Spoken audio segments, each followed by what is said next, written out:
Competency-based assessment in the workplace is a structured approach to evaluating an individual's performance, skills, and potential based on defined competencies rather than subjective criteria or academic qualifications alone. It shifts the focus from what people know to what people can do in a real-world setting. Good afternoon, everyone. I am Regina Zipanta, and in order for us to understand deeper about competency-based assessment in the workplace, let's watch these 3 videos from UK, Philippines, and France. What are competencies? Now, in the UK anyway, we have a sort of relatively unique perspective on this concept, and we discuss it in a way which we all in the industry sort of understand but rarely specify. In the general sense, it's just an area of competence. But that doesn't really work, particularly in the context of a competency framework, which is typically how organizations, at least in the UK, think about these things. In this context, competencies are sort of behavioral characteristics which are underpinning performance in the role, and indeed perhaps throughout the entire organization, and perhaps at different levels of seniority. So, for example, an organization might have a competency framework that includes integrity and ethics, that includes work ethic, that includes commercial awareness. Just key things that we think, based on introspection and based on research and based on speaking with the organization, that everyone thinks is important to the role and to performance and retention and fit into that role. Now, the key thing is that they're almost always inherently, like I said, behavioral, as opposed to knowledge and skills and more hard, more practical, tangible skills. It's more about those behaviors. And they do tend to differ. Different organizations, different organizational cultures tend to focus on different competencies, and some things can be more broadly applicable elsewhere, and some things are very specific to the needs of this particular organization and its aims. But they tend to be behavioral, and as a result you measure them in a very specific way, and organizations almost always get this wrong. Now, what will typically happen is they will outline a competency framework, sometimes to quite great expense. Sometimes they'll involve consultancies, or they'll just spend a great deal of time and effort and energy identifying a competency framework and building literature around it, the indicators, the levels, and so on. And then what do they do in the end? Well, they think, oh, we'll just ask questions in an interview, as if interviews were able to measure those kinds of constructs. And it's really difficult to see, because interviews are an extremely ineffective tool to measure behavioral competencies. Extremely ineffective. Interviews are fundamentally social skills tests. They just see how charismatic you are. Just how well can you answer questions verbally. And that's not to say that doesn't matter, because it does. Those are really useful tools for that reason. Any organization is a group of people, and being able to navigate its personal domain is key. But if you are looking at integrity and ethics, if you're looking at resilience, if you're looking at work ethic, industriousness, organizational skills, these things correlate 0 with an interview. Because a candidate who is charismatic and has social skills will convince you that they are resilient and organized and have work ethic. Even if they have none of those things, they will convince you, because that is the test. That is how it works. That's important to remember. And it's also important to remember that that same candidate that convinced you of all of those things, if for some reason your competency framework was the opposite, and you wanted people who were lazy and not resilient and disorganized, they could convince you just as well that they were all of those things. There's no association there whatsoever with levels of those competencies in interview performance. So what do? Well, they are behavioral constructs, and so you will need a behavioral assessment in order to measure them. Personality questionnaires, for example. Those assessments are designed specifically to measure behavioral constructs. And that is all competencies are. And so by using assessments which actually look at the specific traits which underpin these competencies, you can form a real picture of their overall competency potential and see how well they will behave in the role, in the organization, and thus their level of overall fit to your requirements.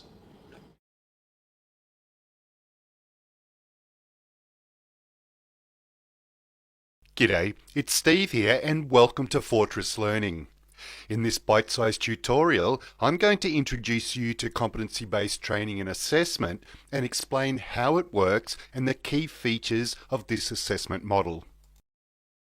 Competency-based training and assessment, or CBTA, is the model used in the Australian vocational education and training sector. Competency-based training and assessment focuses on the development and assessment of specific skills and knowledge that are directly transferable to the workplace. So let's take a look at what makes it different. In traditional norm-referenced assessment that's typically found in schools, the performance of individual learners is assessed and compared against the performance of their peers to determine their level of understanding or ability. The learners will then receive a result based on their level of performance in comparison to others, such as A, B, C, or D. On the other hand, competency-based assessment, also known as criterion-referenced assessment, evaluates a learner's ability to demonstrate skills and knowledge to a level of a predetermined benchmark. Learners are not competing against each other, and all learners have the opportunity to succeed.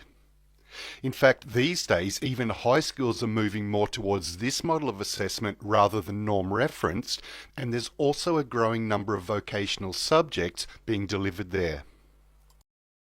The assessment results in competency-based assessment are determined by a person's ability to either demonstrate skills to a satisfactory standard where they would receive a competent result, or where the demonstration was not to a satisfactory standard, they would be deemed not yet competent. This is because vocational education is all about preparing individuals for the workplace. So, achieving a qualification in a specific industry area means being able to demonstrate all of the skills and knowledge that have been identified as essential by that respective industry area. Let's take a look at how it works. Units of competency form the basis of the competency-based training and assessment system. These documents have been developed through close consultation with industry to determine the specific skills and knowledge that's required by employees to competently perform in different job roles. It's then the responsibility of registered training organisations to ensure that the skills and knowledge contained in these units are delivered in full to the learners and then assessed to determine if the learner can competently perform at a standard that's expected by industry. The learner must satisfactorily demonstrate all criteria to achieve a competent result for that unit of competency. Let's take a look at the key features of the competency-based training and assessment model. Firstly, it provides transparent learning outcomes. Competency-based assessment provides the learner with clearly defined and explicit learning outcomes that identify the skills and knowledge that they will be expected to acquire and demonstrate through the learning and assessment process. It's focused on performance. Competency-based assessment focuses on the demonstration of skills in real workplaces or simulated environments that replicate the workplace. Assessment generally involves practical tasks, projects or scenarios that require the learner to apply their skills and knowledge as they would in the real workplace. The assessment can be contextualized. Competency-based assessment allows for the assessment activities to be contextualized or tailored to meet the needs of different organizations and workplace environments. This could include things like using the exact equipment and terminology that's specific to the workplace of the learner. This ensures that the outcomes of the learning are directly transferable to the workplace. Competency-based assessment allows for personalised and flexible learning and assessment pathways. Learners are able to progress at a pace that suits their own learning styles and needs, which allows them to confidently build a strong skill and knowledge foundation before undertaking assessment activities. Continuous feedback is a key aspect of competency-based assessment. Learners receive timely and constructive feedback on their performance, which helps them understand their strengths and areas for improvement. This feedback promotes continuous improvement by allowing individuals to reflect on their progress and make adjustments as needed. In summary, competency-based assessment is all about the development of the skills and knowledge that can be applied directly to job roles in the learner's chosen industry area. If you'd like to know more, we have many other bite-sized tutorials that have been designed to give you a clear understanding of the vet sector and how it all works. Hi, my name is David Brennan with Safety Evolution. Today I want to talk to you about making sure that your workers are competent to do the job that you're asking them to do.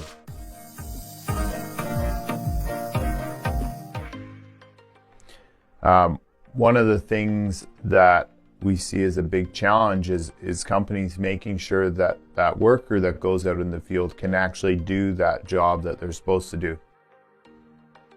The big opportunity here is that when your workers are competent and they know what they're supposed to do, then they don't make as many mistakes, you don't have injuries, and you don't have as much downtime on your projects. I worked in oil and gas for a long time, and one of the big things that we came across is when you're doing investigations, how often a worker that's been injured or they've damaged something has actually never had a competency performed on them. So the employer didn't know that they didn't know how to do the job that they've been asked to do. That's a big deal for companies and making sure that their workers don't get injured. So the first thing I want to talk about is the difference between a competency and competent. A competency is a skill set that you could have. You could have a competency in communication. You could have a competency in multiple different things. Competent is different because this is us verifying that our worker or workers are competent to perform a specific task. A good example of this would be a forklift. You need to verify that that worker actually knows how to operate that piece of equipment. So they've gone to forklift training, they've had experience on other forklifts. So your job is to make sure that you go out with them, with your checklist, and verify that they know how to operate that piece of equipment. Make sure that the person performing the competency check on that worker actually knows how to operate that piece of equipment. This is not a place where you want to send out the safety person because they're the one that's free. They don't know how to operate it. They're a safety professional.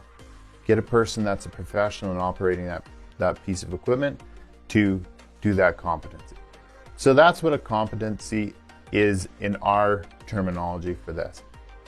So how do you create a competency program for your company?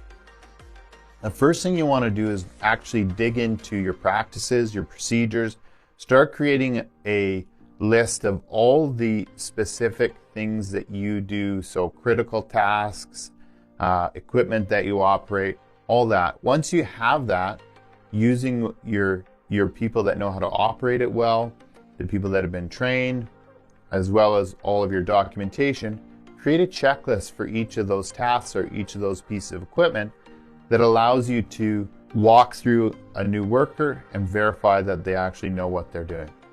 Once you have these checklists made, make sure you make a list of who in your company is actually competent to perform these checks in the field. Once you've done that, start rolling it out. Start with your most at-risk activities. You can look at things like investigations. Where have you had injuries in the past?